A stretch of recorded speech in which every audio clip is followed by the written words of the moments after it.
Everybody knows that a bong is necessary even if things aren't going well. Even if the money ain't there, you gotta get a baddest bong to have. That's the law, that's the motto. Welcome to the Broski Doodles podcast, the best podcast in all the land. It's your boy Kiko Flo, Kiko Cervantes, and like always, every week, it's my boy Chef Maurice, directly from San Francisco. He's taking care of the headquarters over there, making sure that everything's going well, doing some research on the urban dwellers and on the versatile letters people, alphabet people. Hello, what's good? What's cracking, dog? What's crack-lacking? I always like this, the little nicknames that people start giving to each other. Mm-hmm. I always find dog to be an interesting one. Dog. Dog, like D-A-W-G. What up, dog? What up, dog? What do you do? Okay. What do you do? What do you do? All right. So you find it peculiar. Peculiar of the English language. It's peculiar, mate. The way you speak, mate. The fucking peculiar. Okay, I like that. You been hanging out with the British? You know, the British I was part of, mate, because British come to Spain a lot. So I gotta, be part of them and shit. Hello, mate. No, they're my people. I like them. They're cool. They're cool. We're cool. The only thing that British ain't cool with is making good food. Monarchy. What? What? Making good food. And this is known. I mean, I'm not trashing on them. I'm pretty sure if I go there and have fish and chips, you'll probably be fire. I'm sure there's a few things I can get over there that, that are good. At the end of the day, the UK is like the US. They got all the chains and stuff that give you diabetes. So I'll be able to get some good stuff. But now, when it comes to the better food, we know which countries there are. People are like, do we do? Yeah, you know. Number one, Spain. By far. Okay. Number 3, Italy. What's number 2? Number 2 is somewhere in Southeast Asia, and you gotta choose it. Okay. Any of those countries would do. Right, but which one you think it is? I want to say Thailand. Okay, Spanish, then Thailand, and then Italian. The French, sorry, bye. Next year. You can try again next year. America obviously is not big on the food culinaries. No, they're big. They are. And weight. No, in weight, in consumption of it. Right. No, but I mean they do have a lot of Michelin stars. I mean the U.S. has good restaurants, but they don't have like a national culinary that's like classy or anything. It's just hot dogs and burgers, if anything. And barbecue, but that's not. I mean, if you're in the classy side, maybe barbecue. I love barbecue. It's one of my favorite American food. There is some stuff. I mean, people just like to meme America being not the most classy when it comes to culinary. But anyways, talking about not so classy food, but that I love, a hot dog. I was looking at Netflix the other day, and they had a live event, and it was a competitive eating event with Joey Chestnut and some other dude. I can't remember. I shouldn't know his name, but he's like an Asian dude. Kobayashi. Asian dude who's also really good at eating competitively. And I saw it. It was entertaining. It was fun. But I realized something. I had seen, this type of videos before in YouTube. There's a lot of people that their whole channel is about doing challenges in restaurants where you have to eat a lot, like Man versus Food back in the day. And I realized that when it comes to the most competitive eating, the top of the top, to me, it's not really entertaining and it's actually nasty and off-putting. Because the hot dogs, they eat them by wetting them and then not even chewing. They just send it back in the throat. And I don't know, I just felt disgusted, and I'm like, I remember back in the day, me and you and some friends would go to the all buffet for the pizza, and we're like, dude, who can eat more pizzas? And he's like, oh, he ate, 14 slices. Oh, I ate 21, motherfucker. And it was fun and it was cute. We weren't like downing pizzas with water and trying to eat 75 pizzas. So, did you know about this event? Do you know who Joey Chestnut is? Do you know who Kobayashi is? I mean, you mentioned it, so probably you do. And am I right in what I'm saying? Do you think differently? Do you enjoy this type of competitive eating contests, or do you get grossed out like me? I do get grossed out. I do good. They have the 4th of July Nathan hot dog eating contest. So every 4th of July they do this shit. And at first it was like interesting to watch. I mean, eating 20 hot dogs, it's already eating 2 hot dogs, it's already a feat, you know. But doing 20, 40, whatever the fuck the number is, it's quite a lot. Eating two Um, hot dogs is a feat? like if you and I are gonna go out and we eat like a 2 Venezuelan hot dogs, we're gonna be good, right? Yeah, but it's not like a feat. For us, might No, be I mean, three. I could eat probably 4 hot dogs. Well, there I you mean, it go. depends. I mean, depends the size, but okay. But anyways, the But yeah, go on. doing this, it was after you see how they do it, and then they try to explain it and how they dunk the bread in the water, which to me is the most disgusting part, because they do like 4 breads, dunk it in the water, eat it, and then it's just like fucking wet bread all over their face. It's just it's. I don't see this as an I don't know, as something that's enjoyable to watch. It's crazy because like Man versus Food. Remember Man? That show. Very good uh, show. He's 25 still years ago. around. Yeah, I think he's still around. Is it Guy Fieri? No, Andy, no, no, Andy. Andy Reitman. Andy Rickman could be. In Man versus Food, it was a regular dude like you and me trying to do these challenges, and he would eat the food in the challenges just like you and me would, like piece by piece, like just normal eating.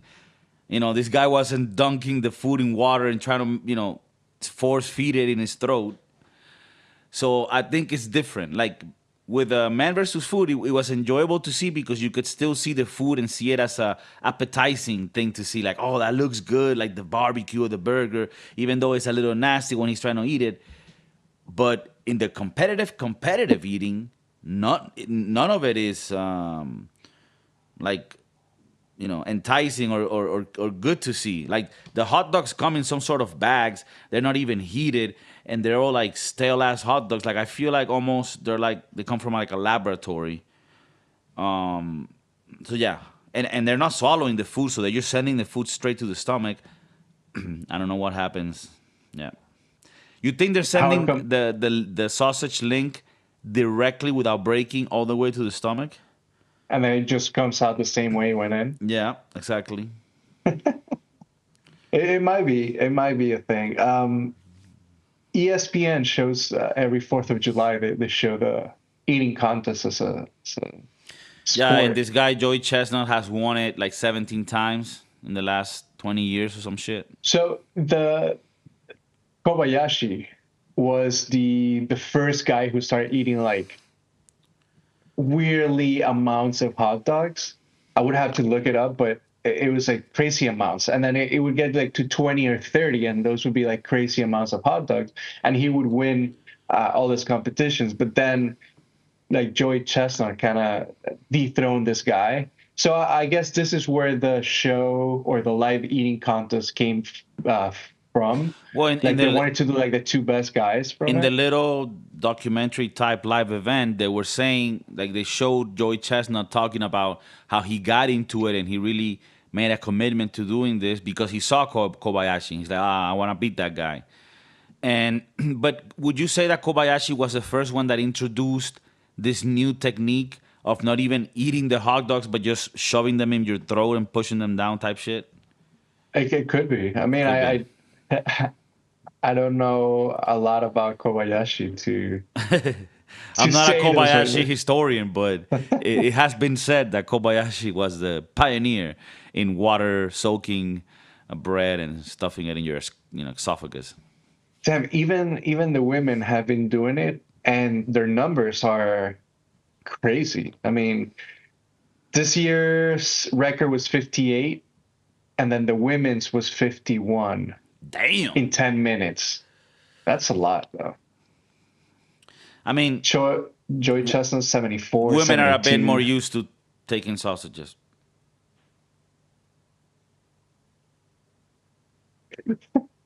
Could that Yeah, and help? they enjoy it. Could that help? I mean, I want to see Kobayashi's numbers. Okay, so his first year was 2001, and in 12 minutes he devoured 50 Hot 50 dogs. hot dogs.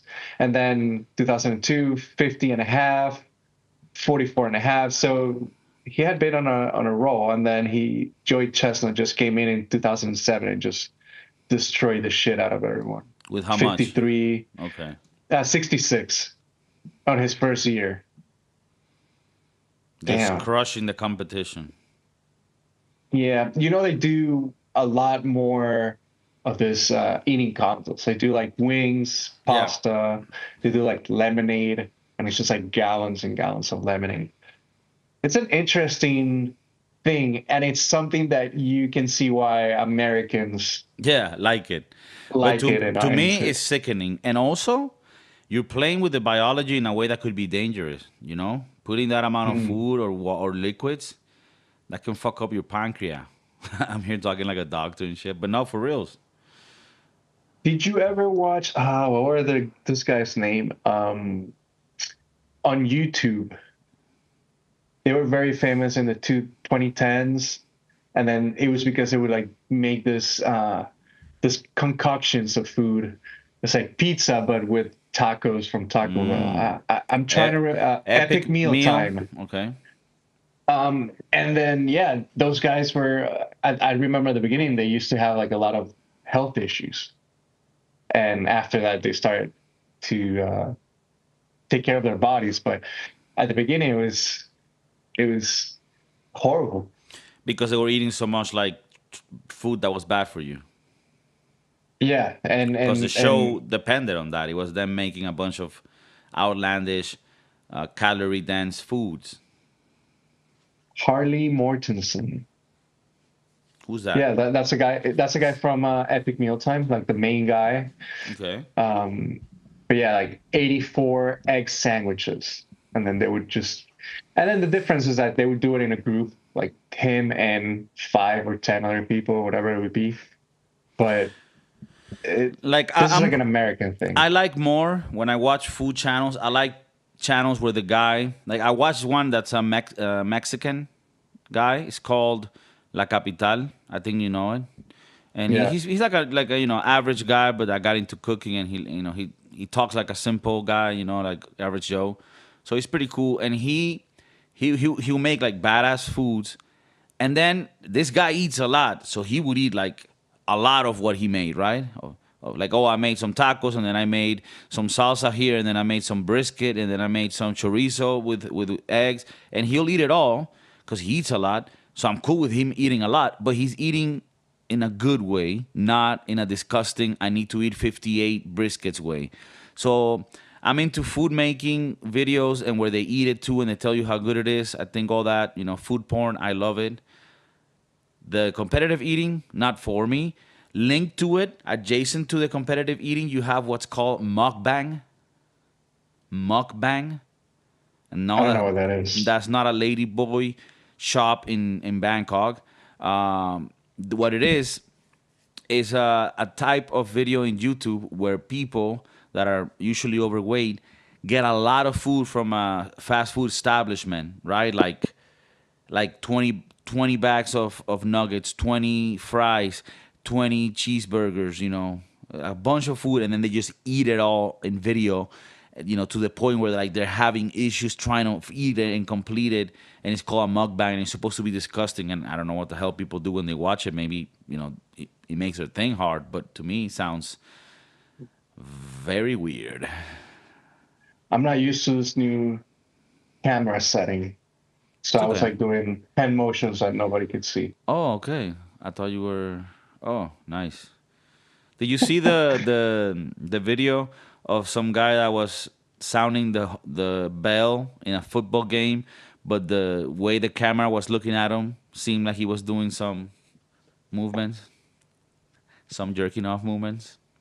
I didn't see it. No, I didn't see it, but It's probably in I the can just in the imagine. TikTok sphere. I don't have TikTok, but I think I saw it through Instagram or Facebook. One of those things. One of those things. Do you think you can get into TikTok? Nah, nah, too late. Like just to watch? Nah, too late.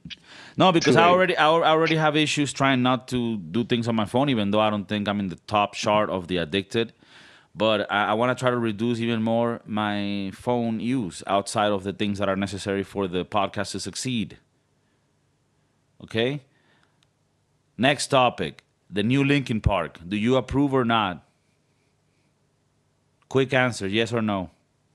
No, Okay, expand. no, Tell us, but elaborate. no, because I want to hold that special memory of what they were before in my head. And I think some sort of, I watched the videos from their performance the other night, and I don't know if she's trying. I want to look up her name, Amy Adams. Anyways, I think she might be trying too hard to be Chester. You think so? Emily Armstrong. Like she has that raspy voice. She has that something that kind of links it to old Chester, but I think she sounds nothing like Chester. So I mean, I think people will she's criticize both ways, but yeah, I don't think she's trying hard. But yeah, sorry, go on. no, and people I've read some of the comments and people are like, "Oh, you'll never be Chester." I mean, no, of course she won't ever be that.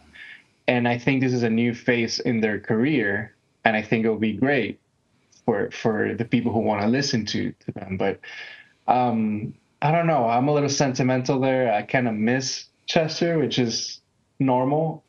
I wasn't like the biggest Linkin Park fan, but yeah, it's going to be interesting to see. I'm not the biggest fan now. Ask me in a year after they start release some music, and I'll let you know. I mean, here I'll tell you something. This is what I felt based on what I heard. I don't care that she's a girl or whatever. Her voice wasn't bad, but I think that when I heard songs from the old Linkin Park, I felt that she didn't sing them well.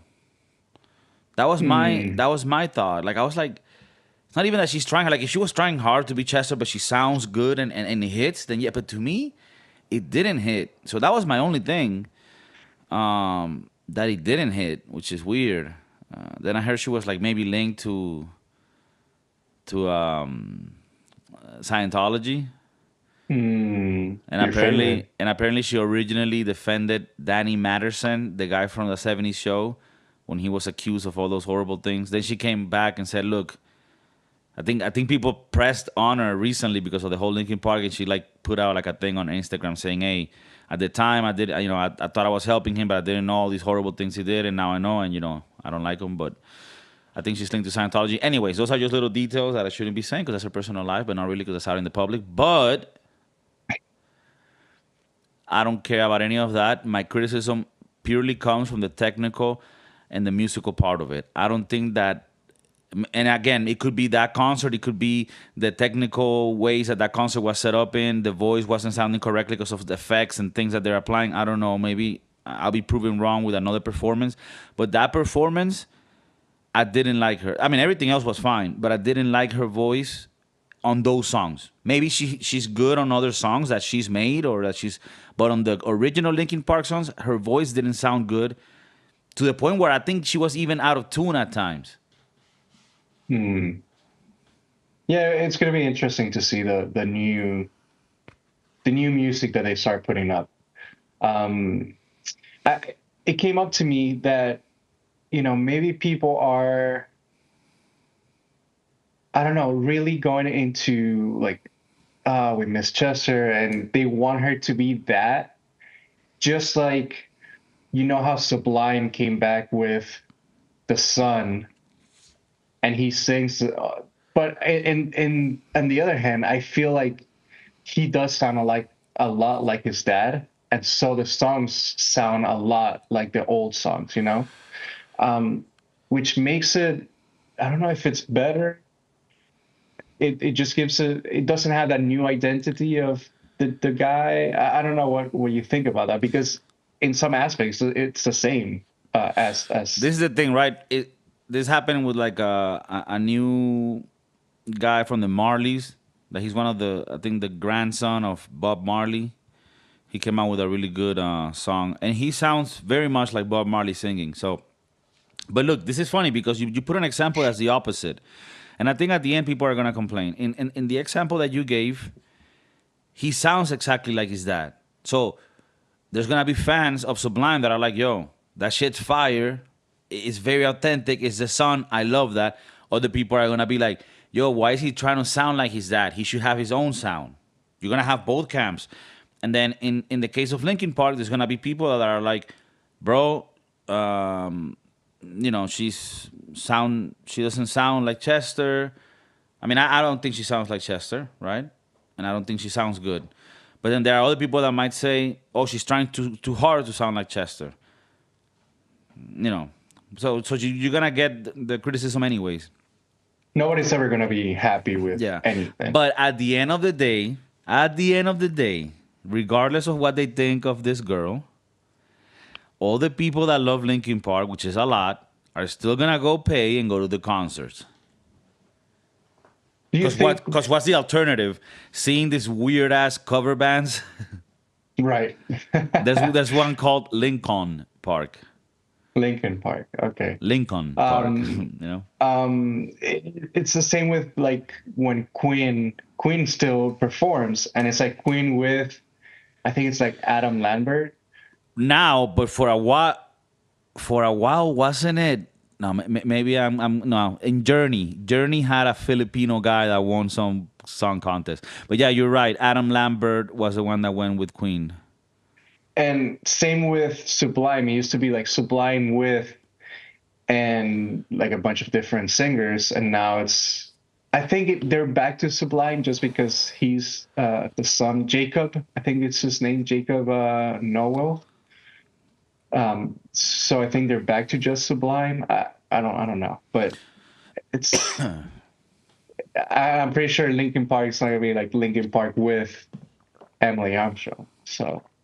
Look, now that we're on this thing, what do you think about? I mean, I've never really been a big fan, but what do you think about the Oasis reunion?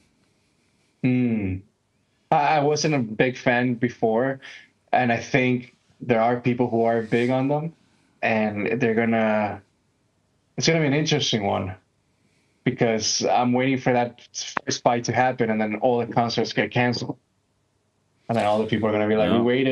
we waited 20 years. Fucking A, mate. Uh, No, my friend the other day, he asked me, he's like, "Yeah, you gonna go to the Oasis reunion concert?" I said, "Maybe." I wouldn't go, not just because I'm not a big follower of them, although I do like their 3 or 4 songs that are huge and they're pretty cool. But I'm not like the but one that knows all their songs. I think they have more songs than Yeah, the yeah, of three or four course, that we of know. course. But yeah, what is it? Now, Wonderwall? Wonderwall, the wish you were here. That's Pink Floyd. There's a few. My only thing is, even though they'll be cool to watch, because even though I don't like all of the songs, I'm cool to watch them live. It's just such a massive concert that I don't know. It's not for me, and it's probably expensive too. And then at the end of the day, 2 weeks before the concert, the other guy spits at the other brother, and then they're like, "Fuck you, mate. Fuck you. I don't even want to do concerts. Fuck you. Go fuck off." And that's it. Fuck you, mate. Canceled. All concerts canceled. Maybe they get canceled. I don't know. I think they're already canceled. I think it's there. People are banking on nostalgia here. You know what's funny right now? I'm looking into buying. This is just things I shouldn't buy. It's like a little handheld device that looks like a Game Boy Advance SP, the one that you could flip open, but you could have a little SD card inside with a bunch of games for a Game Boy or whatever. So you can have pretty much like a Game Boy Advance, but with Nintendo games, everything, in there. And I'm like, wow, like that's a stupid buy. These are really old games, but this is just the nostalgia thing of having this little handheld device with your old games. It really does tell that we are getting old, and now we're like buying retro things to make us feel, back in there. So yeah, nostalgia is definitely a huge factor.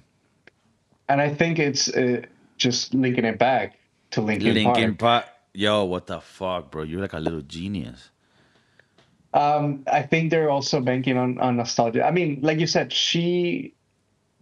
I think she has like a little raspiness, Chesterish, maybe not 100%, but, and I think, I mean, their solo careers weren't that big, right? So why don't we just get together, bank on nostalgia, make some bucks? We'll bring this girl who can sing because she can sing, um, and we'll rekindle a little fire in our fans and spend money there, and we make some money and Let's see. Maybe they keep practicing and she becomes better. damn. I'll give her I'll give her the benefit of the doubt. You could take, rehearse a little more. You think they just picked her on Monday? They're like, all right, sing a couple Linkin I Park don't think songs. so, but it sounded like so. And then Thursday night, they're like, all right, we're going live. Like she sang those songs in a way where it would be really, really fire performance in a karaoke. Like if she was in a Damn. karaoke and she sang those songs like that, everyone would be like, "Damn, bro, this girl, like, damn, that's pretty close," like. But now when you put that with Linkin Park, you're like, "Oh no, yeah, you are a few levels down, and we need." You know what it was? I didn't feel strength in her voice, especially because those chorus are very strong and aggressive in delivery. Not necessarily the song might be sentimental, but the I've become so numb, like it's very aggressive delivery, and I didn't feel that with her. And I don't know Hmm. if it has to do with being a woman or not. That's definitely not the case, but I just didn't feel it with this individual person. Do you have a favorite Linkin Park song? I would have to revise, even though I'm not a huge Linkin Park follower. I love their songs, and there's probably 20 songs that I love.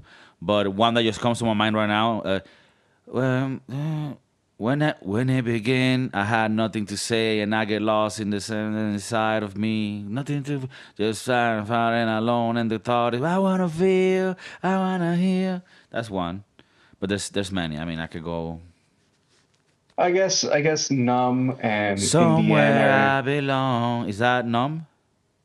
I No, don't I think no, I that's don't called think Somewhere so. I Belong. Yeah. Somewhere I belong. When this began, I had nothing to say. This already fucking being struck by the whole algorithm, by the YouTube Um strikes. Because it's music, music mm, it gets linked. Gets linked. We had an episode in the Spanish podcast where we talked about the Becky G small tiny tiny desk concert, and they fucking copyright. It's not a strike, but it's like a copyright limitations. Like it cannot be seen in many places because of that little piece of video that we put in. It's like, hey man, come on, we're talking about something. It's like there's a law in the U.S. that allows you to use other content if you're talking about it and adding value to it. But anyways, man, I guess we don't want to fucking succeed ever. Crawling is one of my Am favorite. I skin? Okay, for sure. It's one of my favorite Linkin Park songs. Dun I guess dun I dun mean dun dun dun. Yeah, that's a fire song. their and also that was the first song I heard from them. That was like 2000, and he had Chester had like dye hair with like pinchitos. How do you say like the little anyways Yeah. Oh, pinchito. Yeah, like spiky hair. spiky hair? Yeah. You know what's crazy about nostalgia is that those songs, even though like I said I wasn't a huge follower, back then it wasn't like you had a lot of choices. You heard what was there, and at that time Linkin Park was there, like early 2000s. And I remember growing up in that era, and everything I did in that era sort of all lives in the same world with that music, with the skateboard that I was using, with the TV shows that I was watching, with the movies at the theater when we were there. Like I don't know, it just takes me back, and it sounds cheesy and it sounds cliche.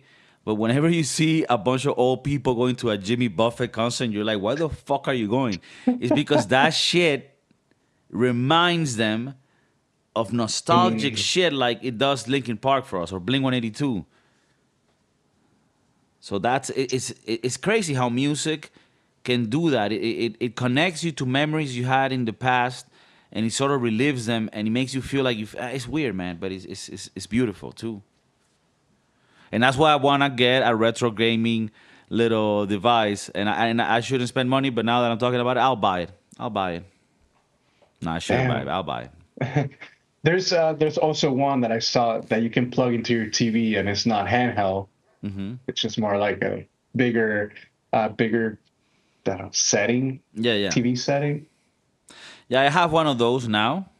It's a little computer that I set up to be a little game room, right? So I connect Nintendo controllers and I can play any game.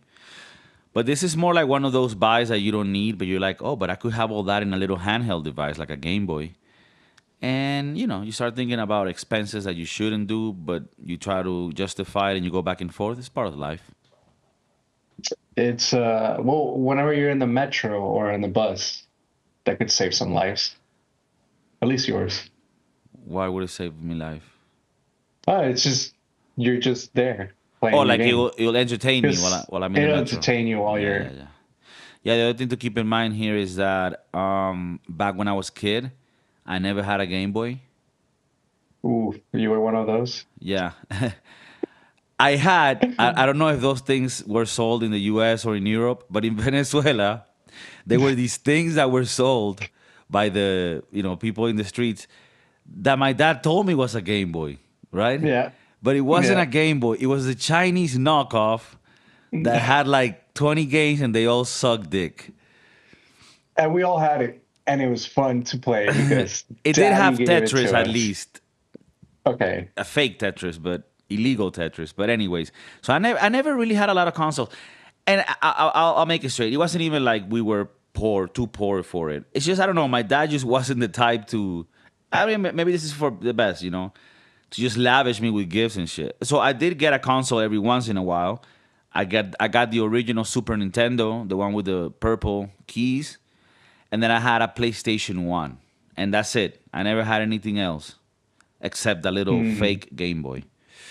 So now I kind of want to go back to those things and have like little things that I never had. Like a few years back, I bought a Nintendo 64. Why? Well, because it's sitting in some container box and I don't use it. But it connects me to the nostalgia I felt when I was a little kiddo. Now, did you pay more or less than when it came out? Nah, I paid way less because when it came out, the Nintendo 64 cost like 150 or $200. I No, think even more. maybe more. No, I Maybe paid. more. I mean, it could be that now it's more expensive. I bought it like 5 years ago or more, but I remember paying like $30. Okay. And a couple games. Yeah, I think it came with. I think I paid maybe like 30 for two controllers and like two games. I'm looking up the price, like the original One of the price. games is Mario Kart 64, of course. One of the greatest, if not the greatest. That one and Golden Eye, like the James Bond uh, game. That was one of the best ones. Nintendo 64. I'm trying to see. Did you have a Nintendo 64? I did. That's I did. fire. If like having a Nintendo 64 at that time was so fire.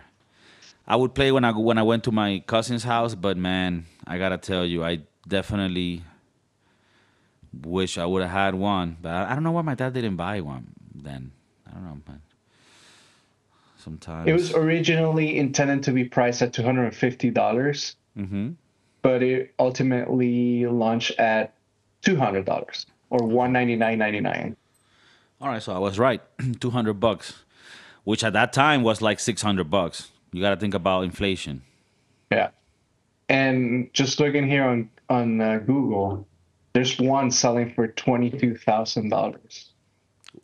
Yeah, but that's sealed, right? Original vintage seal. Yeah. Yeah, I mean, like yeah, brand new. yeah. Like the one that I got, the guy brought it in a supermarket bag, right?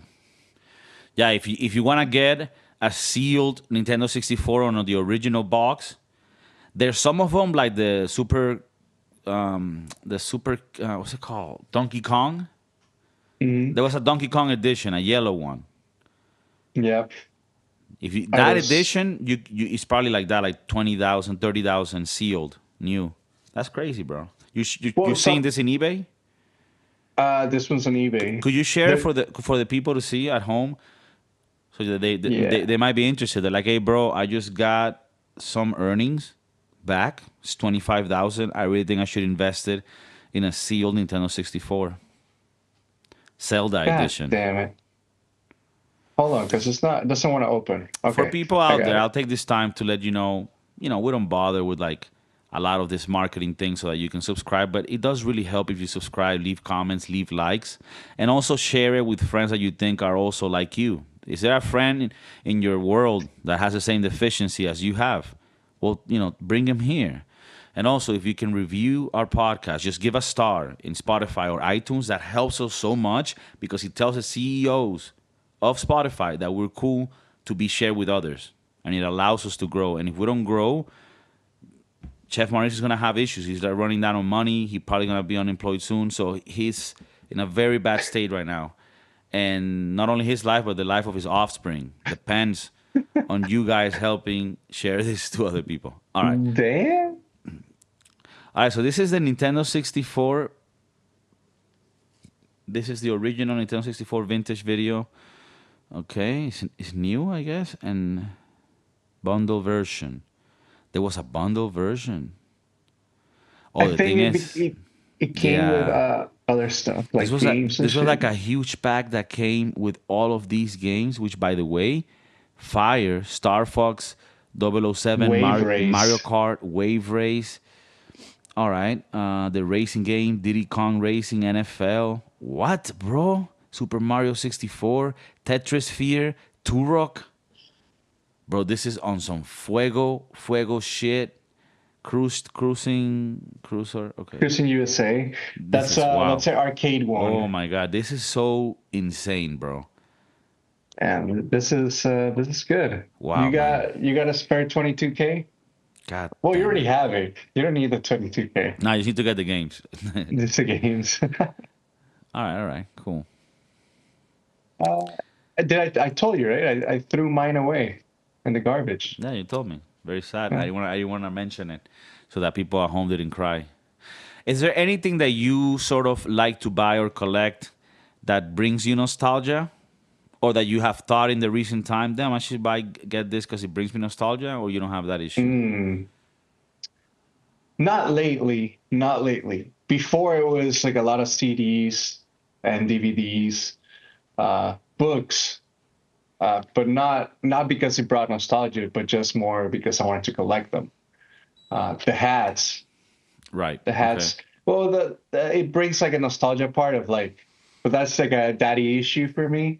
Okay. Like my dad's not with me anymore. He loves sports, baseball. You know, you do the math, Okay. um, but yeah, not anything lately that I can think of that I've been collecting. A lot You're of not. dust. Are you like a guy that was into like would be into the retro gaming stuff, or you don't like really gaming anything? Like Uh, not even in a handheld Game Boy games. You weren't that type. I was never that type, but I had the consoles. Let me see. I had, yeah, Is it I had true a lot you of weren't? Is it true you weren't that kind because you were out there actually getting punani? you could say that. You could Okay, say that. I did say Also, that. Would you say I that? lost I lost my virginity at 30, so you know, Okay, it's a joke. I think that's a movie. All right, go on. I thought that was at 40. Yeah. Anyways, no, I haven't been collecting anything lately, Okay. but you know, hats. It's one of my newer collecting You said things. at But one point yes, you would collect like soccer jerseys. soccer jerseys. Okay. Yeah, but that was like younger when my stepfather would travel. Mm-hmm. He would bring me jerseys from different countries or teams or whatever, and I had a bunch. I still actually own them a lot. Um, They don't fit you though. they don't fit me. No, no. Those are like S, you know, small, medium. It's more to put like in a frame. I got some of them signed that I would love to put into a frame, but I don't know if my What's the craziest sign you got, or is it all Venezuelan players? no, I actually have Iker Casillas All right, for sure. In a what? In a Real and Madrid shirt? in a Real Madrid All jersey right. and Is that your favorite? You little fat. Xavi Alonso, All right, for sure.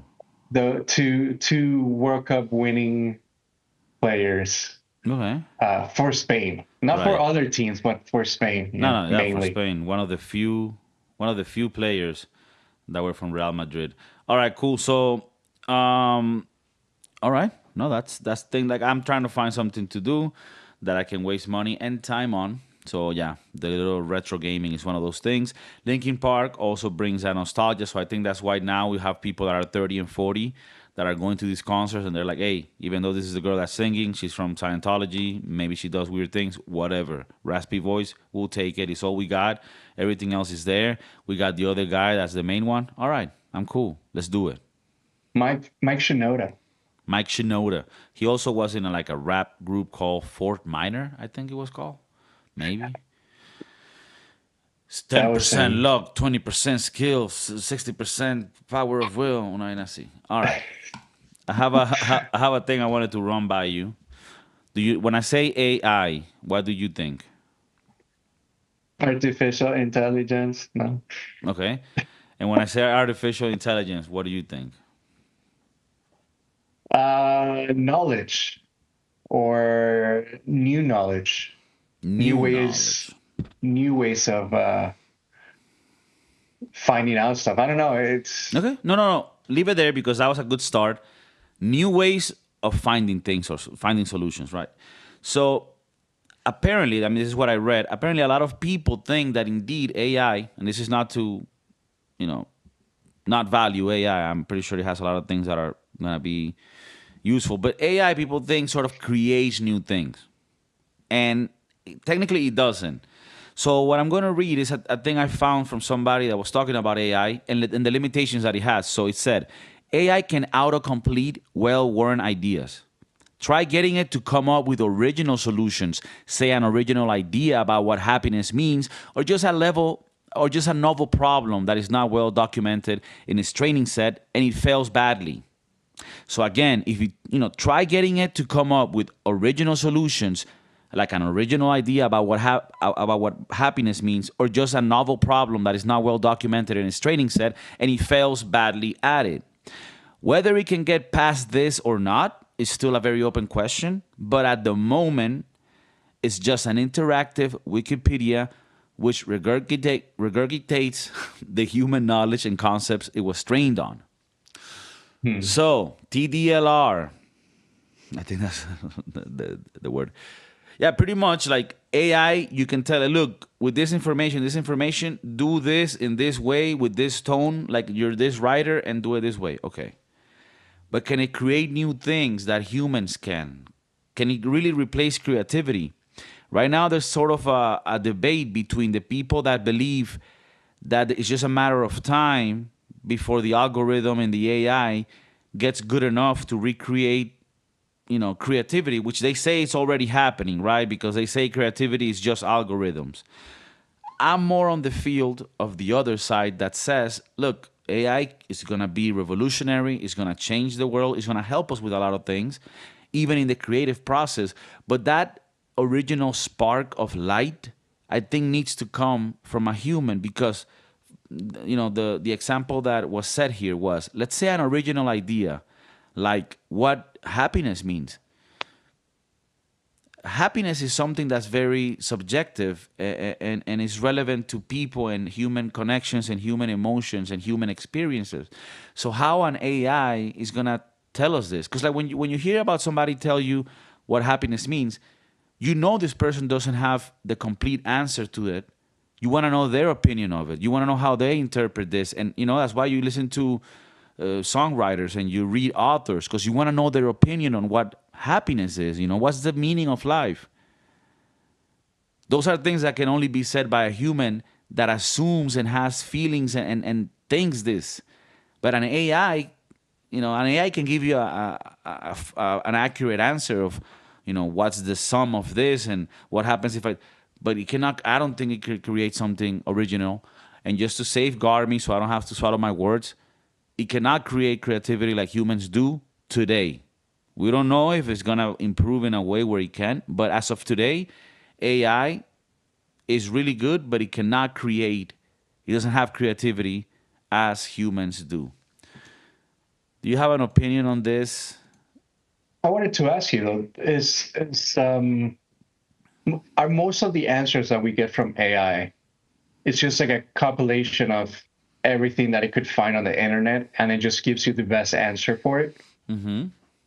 Is that what it Yeah, that's is? what What it is. it's okay? Yeah, I can see why it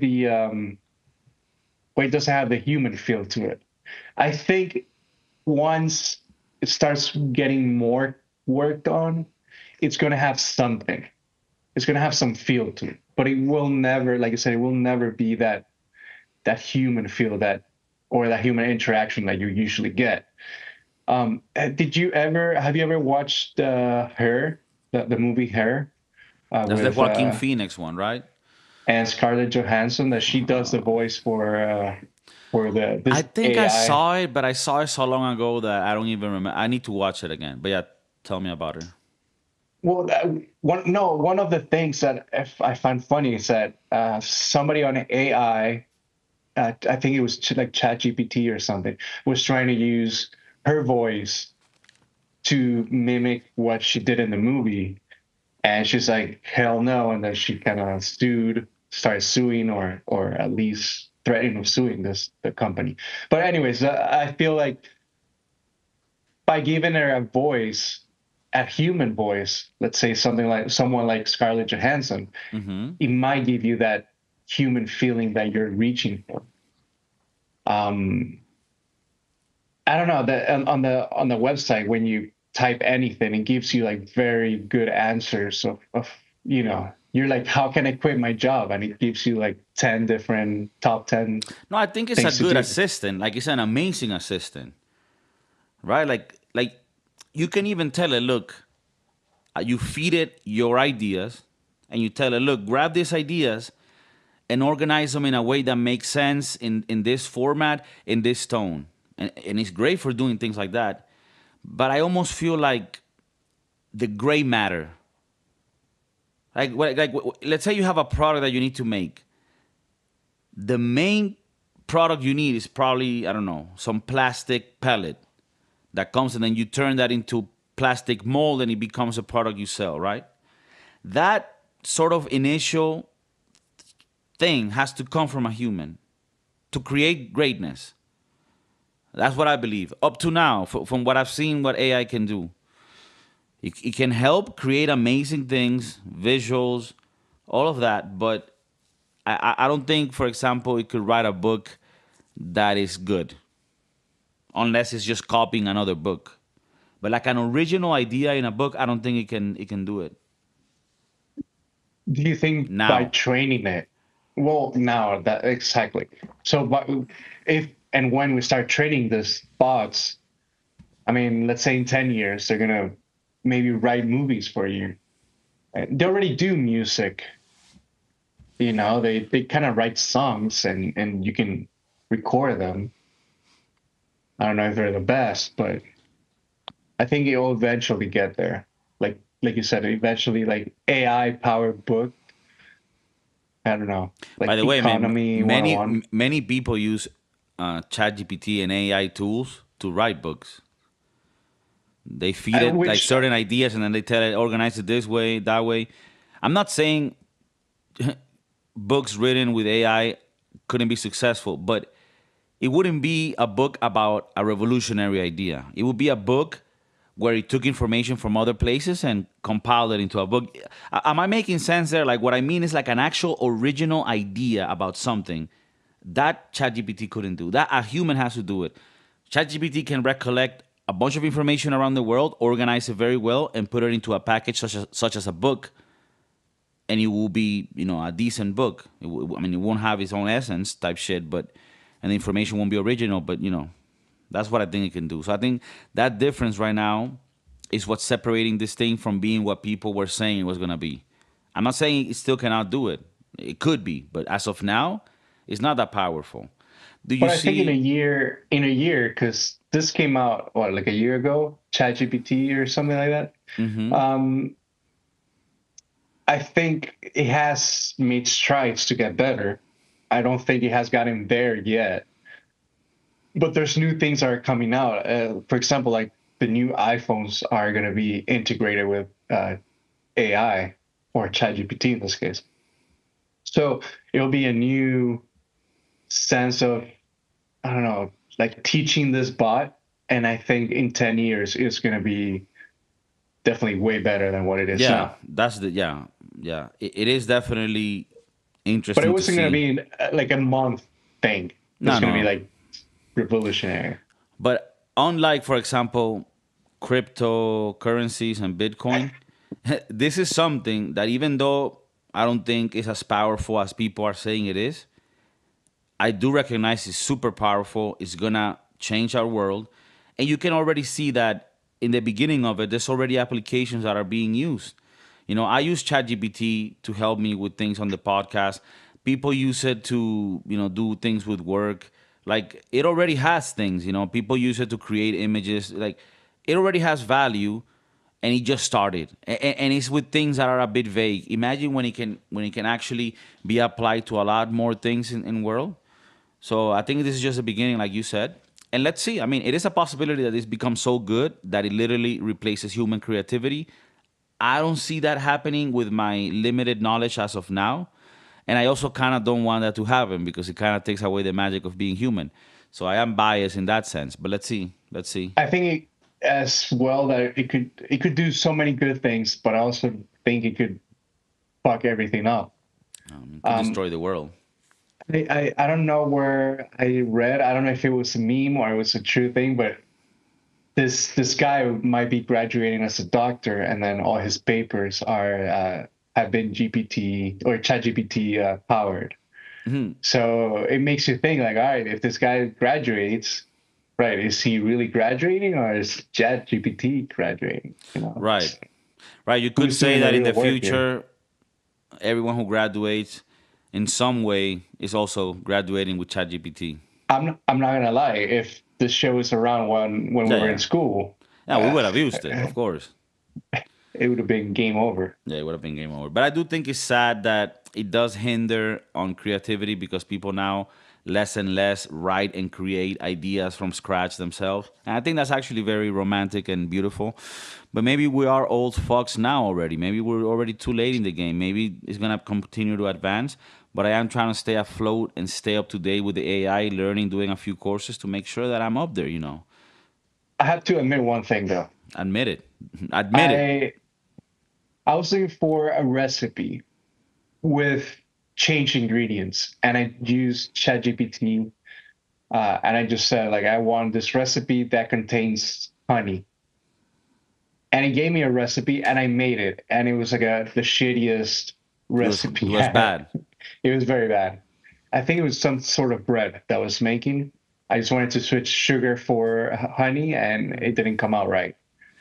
So it's still in the Yeah, I process, mean, right? cause in that he's not gonna create a new recipe because he doesn't have that ability.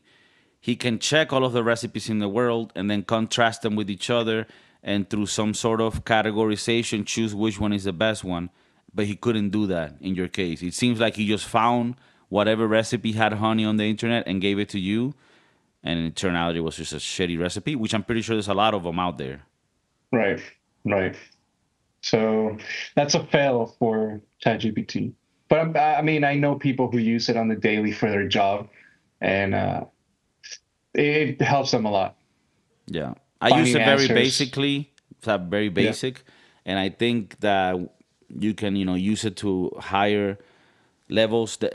Also, depending on what you ask it, how you give it information, and then tell it interpret that in certain ways, and then provide this and that. So that's where the real key is. But yeah, I'm interested where it's gonna go. I want to be optimistic, and I do think that humans are always going to be needed for that extra for that little spark at the beginning of things, and then machines and computers can help us sort of develop those ideas and bring them to fruition. But I think we're always going to be needed for the for the creativity that humans have. Call it magic, call it whatever. I think we have something that's special, and that has allowed us to get our civilization to where it is now. So. Hmm. So, Well, anyways, hopefully it'll get smarter. yeah, hopefully get smarter, not dumber. Um, Not Jeffrey. But now, not too smart either. Not to Jeffrey Dahmer. Uh, well, I don't know. Maybe it'll get too smart. It'll, I don't want it to get too smart. how do you stop that? Because That's the there's not going to be any problem. regulations. Elon Musk thinks that it's gonna be a problem. And you know what I think about Elon Musk, right? Suck the pee-pee. I like him. I don't believe everything he says. I don't agree with everything he believes in. But I think he's an overall good guy, and he's scared of AI. We should be scared of AI. Hmm. But you know what he's not afraid of? What? Cryptocurrency. So there you go. He isn't afraid of those. No. He buys a lot. Yeah, that's one thing I don't like about him, for example. What else don't you like? His cars? I've never had a Tesla, but I wouldn't want to get one. I don't like them that much either. Are they The other day I got a taxi, and it was a Tesla, which okay? it's not. Yeah, I was like, okay, a taxi and it's a Tesla. I don't mind it. And a few minutes into the ride, I realized that this Tesla had no roof. It was a whole crystal across the roof, so you could just see the sky. And we're going through buildings, so it was pretty nice seeing like it was like you were like in a fishbowl type thing, and you're looking outside and seeing stuff like, damn. My girlfriend didn't even notice until half the trip. I told her, and she's like, oh my god, what the fuck? But the issue was, it was a hot day, and the sun was coming through that window and hitting me straight in the dome. So, anyways, that's not the only reason I wouldn't like a Tesla. Mainly because I don't want to be stuck in a fucking place not being able to charge it. Hmm. But yeah, I don't like them. I'm more of Are a they big in gasoline. Spain? There's a lot in Spain. The Tesla market in Spain. I mean, if taxis, some of them are Teslas, that lets you know that Teslas are here like normal. People have Teslas, yeah. Hmm. I think in the US it might be more, obviously, but yeah, Spain is a country that has Teslas, and it's not like a weird thing like, oh my God. Are people happy about it? What do you mean? Like, The ones are people willing to buy more electric cars? Is there Yeah, Europe is like very electric car driven. So there's a lot of electric things. Yeah, everything's becoming electric. Actually, if you have a car that has diesel, you cannot even bring it into the center of cities. So you can only like be in the outskirts. hmm, So it's fucked. Yeah, it's yeah. If you don't have a hybrid, at least you're not even able to come into certain places. You're discriminated against. well, I've been protested and demonstrated against. Picket sign for my wicked guy. Thick is the mind of the motherfucker killed behind. would you want to buy a electric car for yourself? I don't want to. Do you think that's where we're going? I think so. I guess I'll have to get a hybrid. Okay.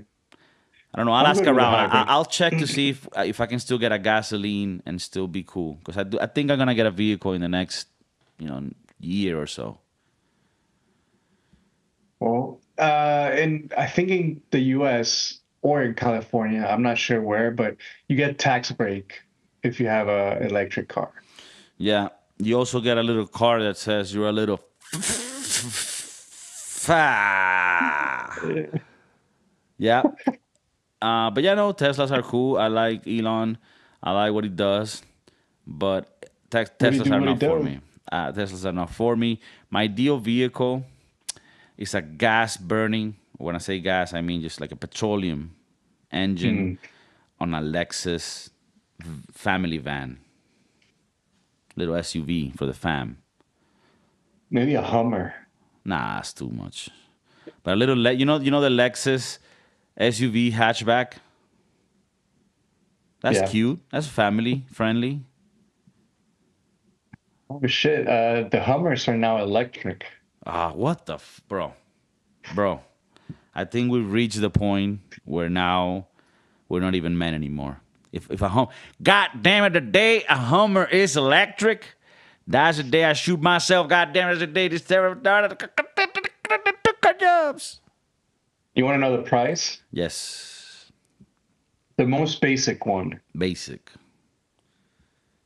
4-wheel drive. $98,000 For an electric Hummer. It's not even a hybrid. Includes electric 4-wheel steer with crab walk. Crab walk. Yeah, that What means the you walk. You walk because that shit ran out of. Look, that shit runs out of electricity in the middle of fucking Arizona. You're fucked. And you have to charge it. Imagine how dumb you look in a Hummer being connected to an electricity Tesla grid or whatever it is they use.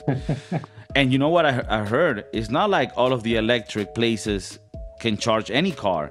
You need to find one that's of your brand. So if it's a Tesla, it has to be a Tesla. If it's a Hyundai, it has... So bro, imagine, that's not even standardized. It's like back in the day when every phone had a different charger. You know what I mean? Now we all got Type-C. Not Type-C diabetes. I mean Type-C charging. Everyone needs to get the same charger for the cars. I mean, if we're not even starting there, then we're effed. I think we're going to get We're there. effed. What? Where electric cars are going to have just one basic Charger. It's the only way to do it. Like a government coalition that makes it standardize all the chargers. Because otherwise, it's just not going to be feasible. So this is the Hummer. Wow, they look ugly too. They don't even look like manly anymore. Yeah. The most expensive one, $140K. So, start saving up. Nah, it's okay. 140. Nah. If we make it big, like big, big, you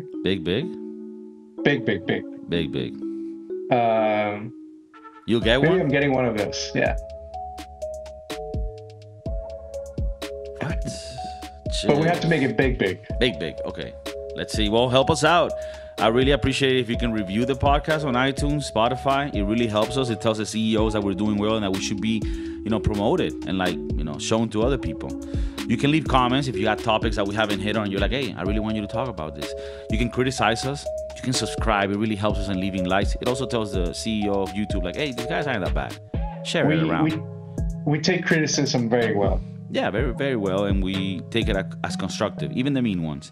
We're improving. You should definitely check out our group chat. We're improving on our lexicon, on our accent, so that it sounds more proper and you can understand us better. But I do understand that you also like the sexiness that comes from the Caribbean accent, and we will keep it. But we're just trying to talk better and be more philosophical type shit. All right. Well, San Francisco, mad love to you and the urban dwellers. I'm coming to you from Madrid. Kiko Flow is out. I love you. Take care. Stay happy. And also live the moment, like I said earlier. Live in the fucking moment.